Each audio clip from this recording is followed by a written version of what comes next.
నమస్కారం. ఈటీవీ న్యూస్కు స్వాగతం. ముందుగా ప్రధానాంశాలు. నీట్ కేసులో కీలక సూత్రధారి అరెస్ట్. సుప్రీంలో విచారణ జూలై 18కి వాయిదా.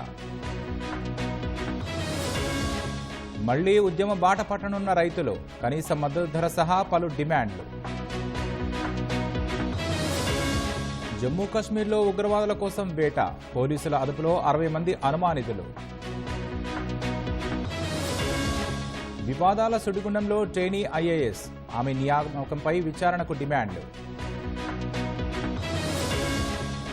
భగవద్గీతపై భారత సంతతి ఎంపీ ప్రమాణం. యూకే పార్లమెంటులో సన్నివేశం. బైడెన్ అభ్యర్థిగా ఉంటే గెలవడం కష్టం. తేల్చి చెప్పిన top fundraiser George Clooney. ఆడసింహం కోసం అలుపెరగని ఈత. మొసళ్లకు ఎదురీదిన మగసింహాలు. హైబ్రిడ్ పద్ధతిలో ఛాంపియన్స్ ట్రోఫీ.